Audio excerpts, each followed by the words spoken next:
Hello, my girlfriend. Please stay at home, do not go out. I will transfer $10,000 to your account every month for your living expenses. Additionally, there are a few rules you must not break, or you will face the consequences. First, if there is a pair of red eyes in the food, do not eat it. Second, if you see a red fur coat in the wardrobe, do not wear it. Third, if there is red blood seeping from the bedspread, do not sleep in it. Finally, a friendly reminder from your boyfriend. If you encounter any issues, immediately inform your roommates. They will help you, but do not trust them completely. In the early morning, I opened my eyes to find my boyfriend gone. I saw only a note left by the bed. The contents of the note were extremely odd. It told me not to eat human eyes, not to wear fur coats, and not to sleep in a bloody bedspread. The handwriting on the note was firm and very clear. This made me realize that my boyfriend was not joking. But what he wrote was essentially nonsense. I'm a person. There's no way I would eat another person's eyes. Also, it's summer, so I definitely won't be wearing fur coats, nor will I sleep in a bloody bedspread. Michael? I got up from the bed, smoothing my hair, calling for my boyfriend. He seemed to have left. The large house was so quiet that only my echo returned. I frowned, feeling a vague unease. Did he just sleep with me and then ditch me? Ding dong! At that moment, my phone notified me of a bank deposit. Hello, your account ending in 1414 has received a deposit of $10,000 on October 8th at 9:10 a.m. Current balance $X. Customer memo, please follow the rules or face the consequences. The digits and zeros dispelled my worries. I completely forgot about the note Michael left for me. Hey everyone, I have some exciting news. I excitedly posted in my roommate group chat, Michael and I are together now. Sarah, are you out of your mind? Messages quickly filled the group chat. I used to fantasize about being with Michael too, but now just thinking about him gives me the creeps. Yeah, Sarah, why would you bring him up out of nowhere? I was stunned, a feeling of unease rising within me. Why can't we talk about him? He's the heartthrob of our school. But, my roommate Emily replied, he died yesterday morning. I felt like I was plunged into ice, my hands trembling as I typed. Are you guys joking? No joke. Emily sent a photo to the group. Michael streamed himself draining his own blood with a syringe. My hands moved uncontrollably, opening the photo. The image was of an extremely tall and thin skeletal corpse. Its eyes were gone, the sockets dry and dark. Its scalp was yellow and tightly clung to the skull, looking extremely grotesque and horrifying. My phone fell to the floor with a thud. That person was indeed Michael. He died yesterday, yet last night, he was holding me. Cold sweat trickled down my back, and I felt extremely terrified, my scalp tingling as I just wanted to run. Thud, thud, thud. Suddenly there was a noise outside my room. I held my breath, suddenly hopeful. It should be my boyfriend, Michael, right? Humans are highly sensitive to pain. How could he have drained himself dry and died? My roommates must be trying to scare me. Michael, is that you? I asked aloud. The knocking abruptly stopped. I lay on the floor, trying to peek through the crack under the door, but the door and floor were so tightly sealed I couldn't see anything. After a mental struggle, I opened the door. On the floor was a white porcelain plate. On the plate were a bowl of clear water, a single chopstick, and a pair of bulging, blood-red eyeballs. Ah! I screamed, falling to the ground. I study medicine. These are human eyes. They looked freshly removed from the sockets, round and blood-filled with white, gooey tissue. My breathing quickened, and I instinctively yelled, "Who brought these? Do you know killing is a crime?" Still, no one responded. My heart pounded, and I quickly called the police. The police said they would send someone soon. I decided to leave the place. Carefully stepping over the plate, I slipped and fell. The floor was covered in a transparent, sticky substance, blending with the white tiles. It looked like tree sap or secretion from a crawling creature, colorless and odorless, yet giving me goosebumps. But last night, when Michael led me upstairs, I didn't notice this sticky substance. The more I thought, the more eerie it felt. I hurried downstairs. Opening the front door, I saw 3 strangely dressed women standing side by side. They were my roommates. I was stunned. Why are you here? It was summer, but Emily was wearing a thick black coat. The coat made Emily look very bulky. She held a red handbag and smiled at me. Didn't you call us here? My face instantly fell. I checked my phone for the call history. It showed that I had called Emily, not 911, but I clearly remembered dialing the emergency number. This was too bizarre. Fear and anxiety grew like vines in my heart. I shouted, "Let's go! We shouldn't stay here!" "We can't leave." Emily suddenly approached me, her lips blood red, whispering in my ear, "It's over 30 kilometers from the school to here. How did we get here within 5 minutes of your call? Don't you find it strange?" "How did you get here?" I asked, finally realizing. Emily didn't respond directly. She smiled creepily and wrote in my palm, "I received a rule note, too." Cold sweat covered my back. My rule note told me not to leave the villa, but it was too quiet and eerie here. I didn't want to stay. I just wanted to go back to the bustling school. "We must go!" I shouted, rushing outside. Crossing the threshold, it felt like I was plunged into a pool of transparent mucus. The substance filled my senses, choking me. The strong survival instinct made me retreat. I gasped for air, rubbing my face vigorously, only to find my fingers covered in sticky goo. "I told you, we can't leave."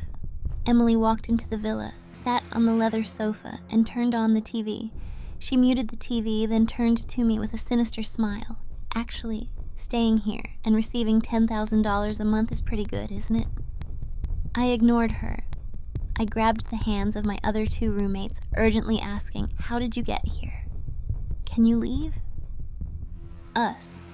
Lily and Heather, who were busy taking selfies as soon as they arrived, looked up from their phones. Lily adjusted her twin braids, continuing to fix the beauty filters on her phone. Emily drove us here. Sarah, Michael was an orphan. When he died, he left a will, giving all his assets to you. Heather, who lost her left hand in a summer job accident, placed her remaining hand on my shoulder, excitedly saying, "You are rich now?" Rich. The word filled me with fear. Michael left me his inheritance, but also a cage. I couldn't leave this villa. I almost cried, asking, "Can you leave?" Lily looked at me confused. Living in a big seaside villa isn't good? Why leave? "Can you leave?" I lost control, pushing Lily. She stumbled outside, but she showed no pain, still looking confused. I collapsed on the floor.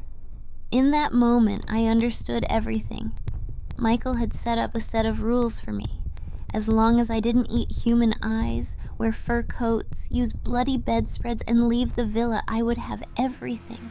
But now, compared to money, I wanted freedom more. Suddenly, the note's reminder surfaced in my mind. The note said, "In case of any issue, tell your roommates they will help you. I need your help." I got up, addressing Lily and Heather. "Help me leave, I'll give you $10,000. That's easy." Lily glanced at Emily, then leaned in, whispering, "Just kill Emily and you can leave." My heart skipped a beat. Lily was always simple-minded, but why would she suggest killing? "Don't you think Emily is strange?" Lily's voice was low, yet it pierced my heart. "In the heat of summer, she's wearing such a thick coat. And haven't you noticed she has a rotten smell?" I began to feel a chill. Actually, I received a rule note too. Lily whispered, "The note says Emily is not human. If you kill her, you can solve all your problems and have endless wealth. Kill Emily, you don't have to feel guilty. She's not human anyway. Don't believe me? She's got no shadow." As she spoke, Lily handed me a knife. I took the knife and looked at Emily sitting on the couch. She was about 5'7" inches tall and weighed nearly 130 pounds. Despite her weight, oddly enough, she seemed as light as a feather, not making a dent in the couch. I grew wary and instinctively looked at her feet. Her legs were crossed, and faintly I could see a black shadow. That shadow dispelled my wariness, and I suspiciously turned to look at Lily. She lied to me. She wanted me to kill Emily. But why would she do that? Suddenly, I remembered. The rule note also added one more sentence. "Roommates will help you, but you should not fully trust them." Lily showed no embarrassment at being exposed. Her expression remained innocent. "Trust me, that shadow is just Emily's trick. Don't believe me? Ask her to stand up and see." "What are you whispering about?" Emily stood up suddenly. I was saying Sarah really hit the jackpot, becoming a millionaire overnight, Lily giggled, nonchalantly continuing to take selfies with her phone. Emily walked over to me, tilting her head, her eyes staring straight up at me. Sarah, do you want to know the rules Michael left for me? I asked. What are they?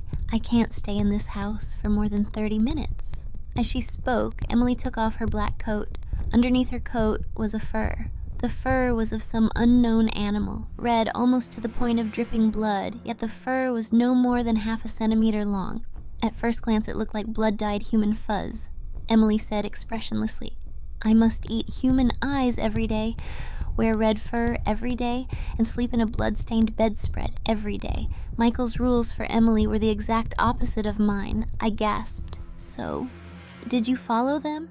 Emily gave me a strange smile. What do you think? I remained silent, but my scalp tingled with fear. Earlier, when I tried to leave the villa, I was punished with near suffocation. So what kind of consequences would Emily face if she didn't eat human eyes? Do you know what this fur is made of? Emily suddenly asked. I instinctively shook my head. She grabbed my hand forcefully, making me touch the fur. The moment I touched it, I screamed. It was human fuzz. This fur is made from those who broke the rules, Emily said quietly, then grabbed my hand and led me to a bedroom on the second floor. Her palm was cold and slippery. The touch made me very uncomfortable. I broke free from her grip, and when I raised my hand, I found my fingers covered in transparent slime. You! I suddenly thought of something terrifying. I took a few steps back, keeping my distance from Emily. What's your relationship with Lily and Michael? Why did he leave rule notes for you too? Emily gave a strange smile. Did you ever think that all 4 of us in the dormitory had a close relationship with Michael? I bit my lip, too shocked to speak. Michael suddenly went crazy and committed suicide, but before he died, he left rules for the 4 of us in the dormitory. Emily walked towards the hidden wardrobe door in the bedroom, saying every word clearly. Each of us has different rules, but if we don't follow them, we will face very terrible consequences.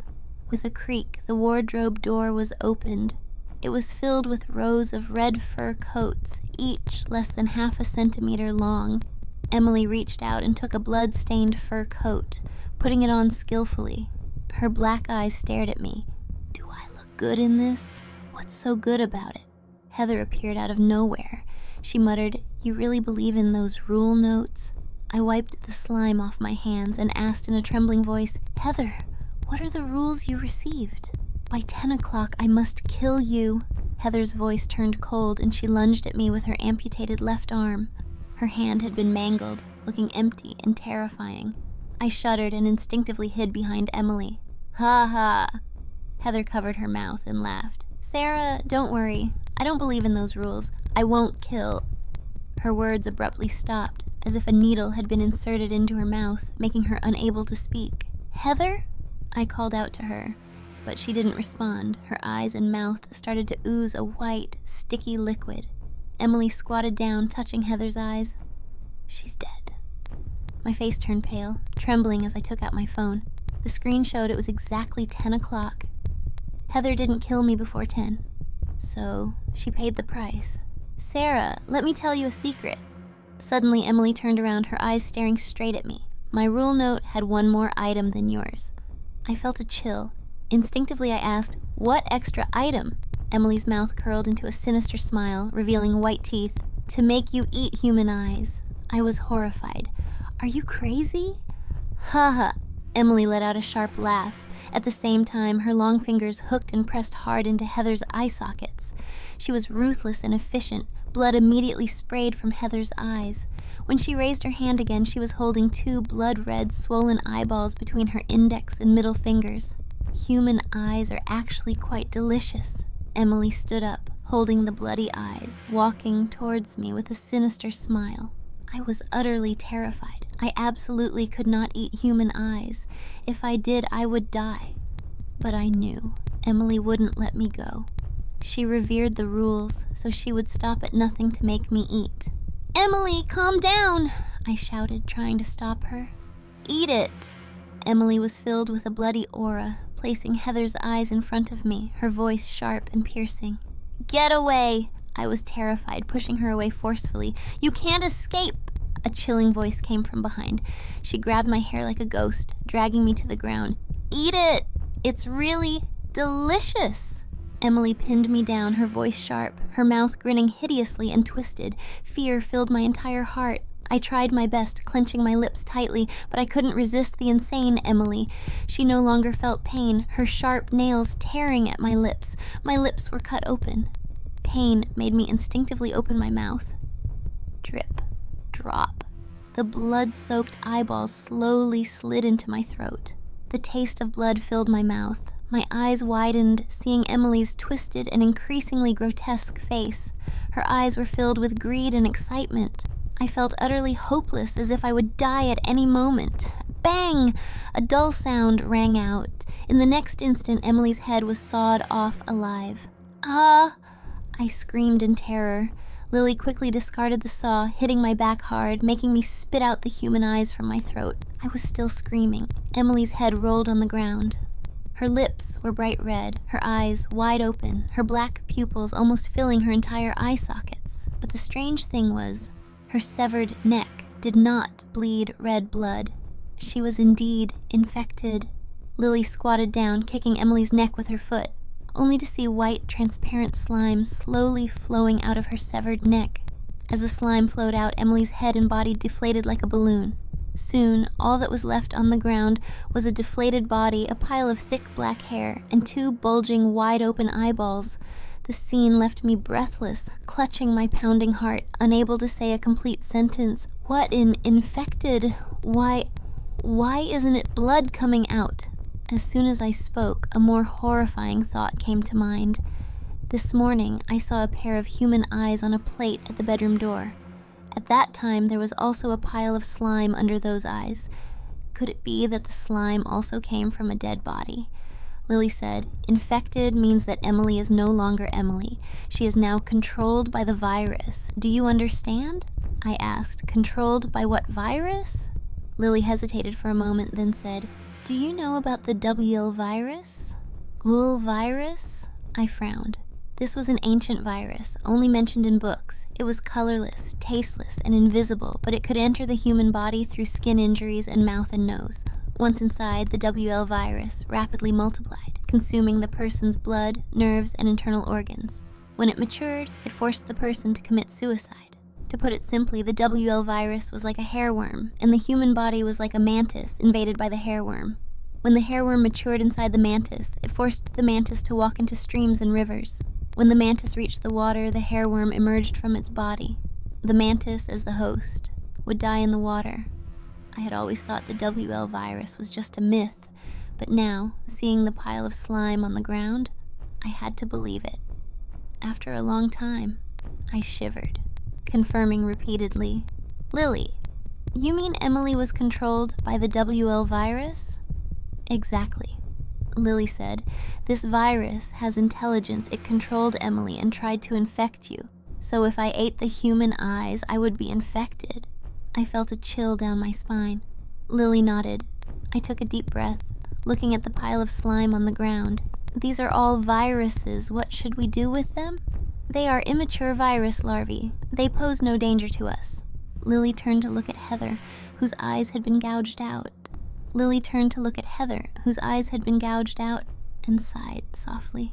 I had suspected that someone in our dormitory was infected with the virus. I always thought it was Heather, but now it seems that Emily was just very good at pretending. "Lily, you blame everything on the virus, but there's one thing I don't understand." I kept my voice steady as I took a step back. Heather died exactly at 10 o'clock. She died very strangely, without any external injuries. Don't you think she died because she broke the rules? Do you think Heather is dead? Lily gently stroked the two braids on the back of her head, smiling. "Maybe she's not really dead." I asked, "What do you mean?" Lily looked up at me. When the virus successfully parasitizes the human body, the body produces a rejection reaction, pretending to be dead to deceive the virus, so Heather is only faking her death. My back was chilled.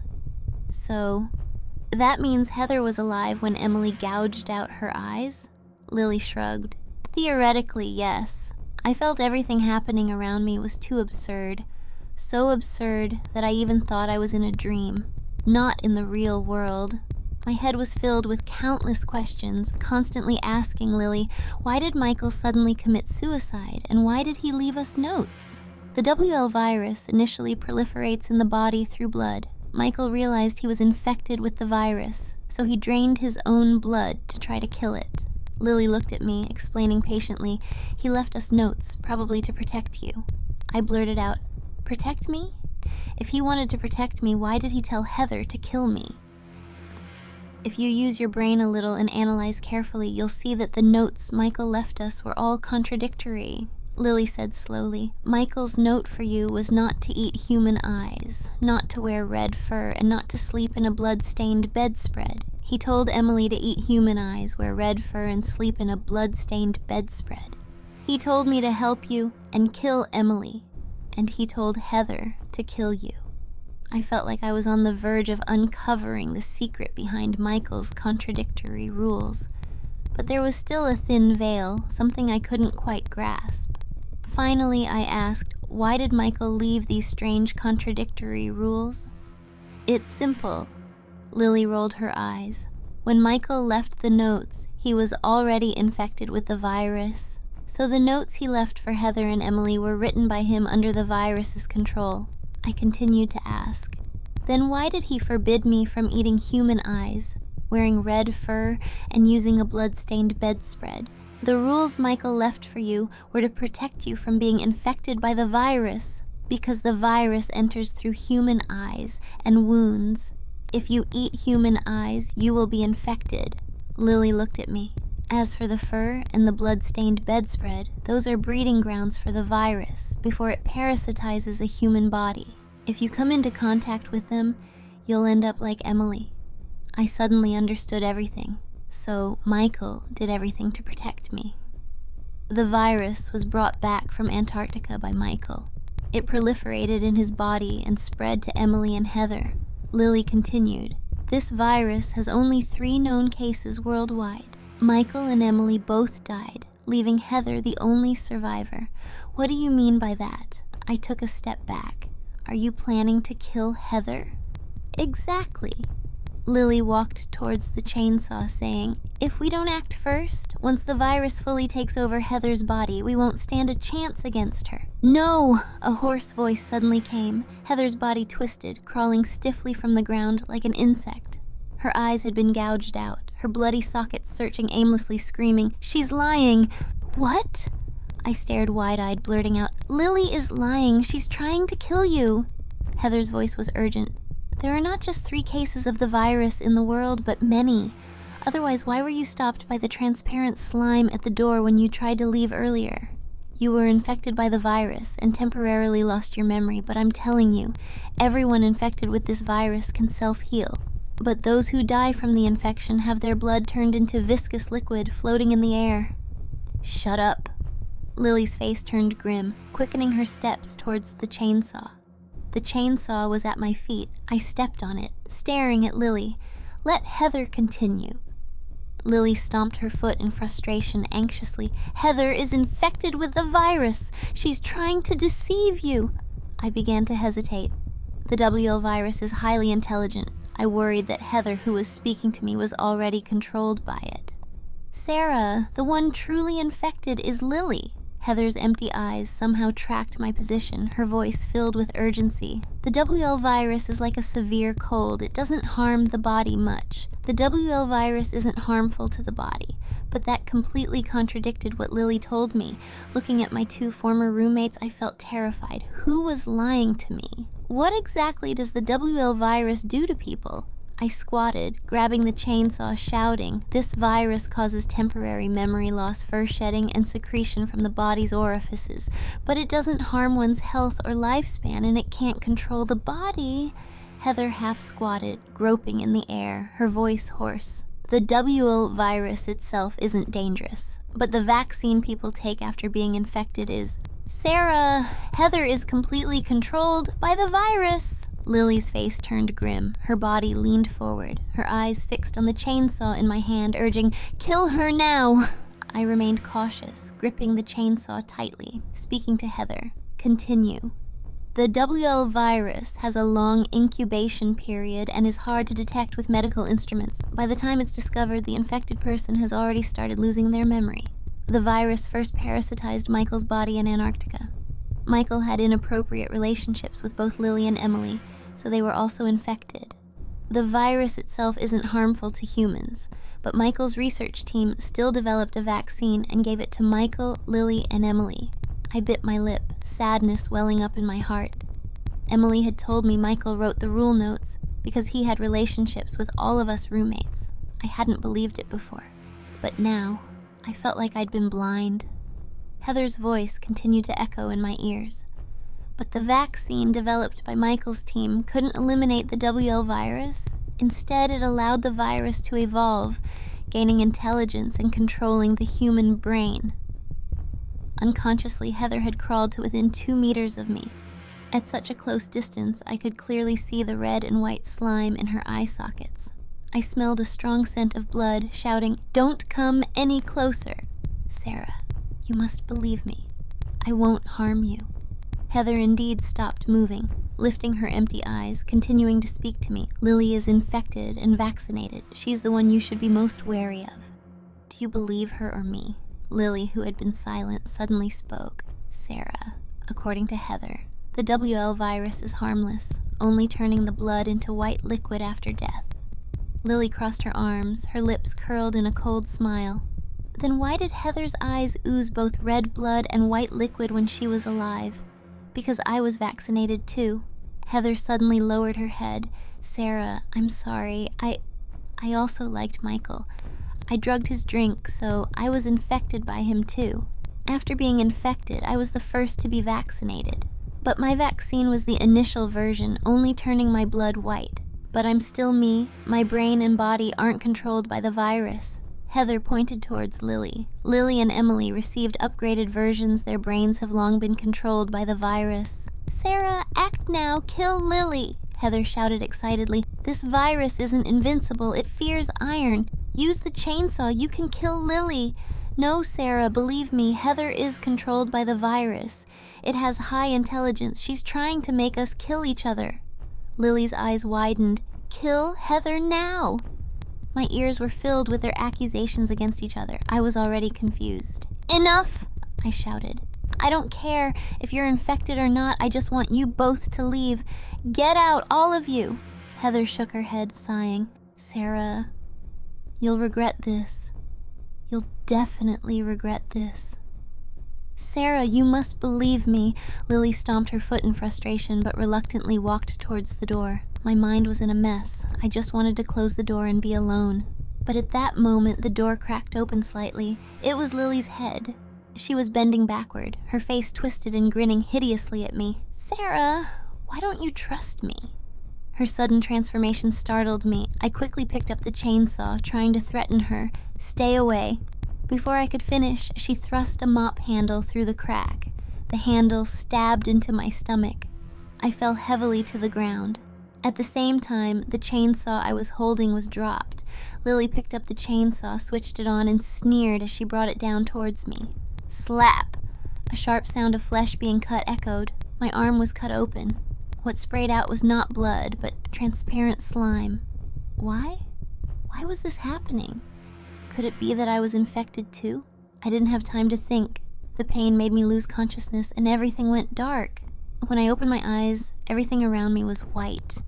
A white bed, white instrument tubes, and blinding lights. My body was covered in various tubes connected to a computer. The computer displayed a bunch of English data I couldn't understand, but I could see a large group of people standing by the floor-to-ceiling window. They were wearing thick protective suits, and among them was even a blonde-haired, blue-eyed foreigner. The heavy soundproof and explosion-proof glass prevented me from hearing what they were saying, but they seemed to notice that I was awake. A woman came in, smiling at me. "You're awake? How are you feeling? Any discomfort?" I asked where I was and why I was covered in instruments. She told me I was a researcher who went to Antarctica and accidentally got infected with the WL virus. I was stunned. Why was I the one to go to Antarctica? Wasn't it supposed to be my boyfriend Michael? The woman said firmly, "You don't have a boyfriend." I don't have a boyfriend? I looked up at the blinding light above, asking softly, according to you, everything I experienced was a dream caused by the virus infection? Yes. The light above was extremely blinding. It made my eyes hurt a lot. I turned my head, raising my hand to rub my eyes, but I found that my left hand was gone, neatly severed as if cut by a saw. Before I could speak, the woman suddenly said, "You got frostbite during the Antarctic expedition and had to amputate to save yourself." Really? I stared at the woman suspiciously, but I clearly remember it was Lily who cut it off with a chainsaw. You don't have any real friends named Lily. It was all part of your dream. After being infected with the WL virus, you fell into a coma for 30 days. So when you first wake up, it might be hard to distinguish between dream and reality. The woman glanced at the data on the computer and smiled again. But don't worry, you'll recover soon. I closed my eyes. In my mind, Lily's grotesque face reappeared, cutting off my arm. The scene was too terrifying. I hoped it was just a dream. And while I was lost in thought, the door suddenly opened. "Excuse me, is this where Sarah is getting her psychological assessment?" A doctor in a white coat walked in, looking about 40 years old, with a gentle expression, holding a file. "Yes, I'm her attending physician," the woman replied. The doctor nodded and walked to my bedside, looking at me closely. "Sarah, do you remember me? I'm Dr. Mark, your primary doctor." I frowned, trying to find a memory of him, but my mind was blank. "I don't remember." I shook my head. "It's okay," Dr. Mark said gently. "You had a very long dream, and it might be confusing when you wake up. We'll help you recover your memory step by step." The woman nodded in agreement. "Yes, Sarah, what you need now is rest and recovery. Your memory will come back slowly." "Do I really not have a boyfriend named Michael?" I asked again, still filled with doubt. Dr. Mark smiled. "No, your memory was affected by the virus infection. You were the only female member of your Antarctic research team, and you had good relationships with the other researchers, but there was no Michael." Hearing this, my emotions were complex and confused. On one hand, I hoped everything was just a dream. On the other hand, the terrifying scenes in my dream felt so real that I couldn't let go. What about Lily and Heather? Do they not exist either? I continued to ask. Dr. Mark shook his head. "No Lily and no Heather. They were all part of your dream." "I see," I replied softly, but the doubts in my heart were not completely dispelled. In the following days, I received treatment and psychological counseling in the hospital. The doctors patiently helped me recover my memory and explained that everything I experienced was just a hallucination caused by the virus. But every time I closed my eyes, Lily and Emily's grotesque faces would appear in my mind, as if trying to tell me some truths I didn't know. Time passed. Day by day, my body gradually recovered, but the psychological trauma remained. One night, I was tossing and turning in bed when I suddenly heard a strange noise. I got up and walked to the window, looking out through the window, and saw a familiar figure wandering in the moonlight. Was that Michael? I couldn't believe my eyes, quickly rubbing them and looking again, but the figure had disappeared. I returned to bed, my heart pounding, unable to calm down. At that moment, I began to doubt what was a dream and what was reality. Perhaps I would never be able to tell.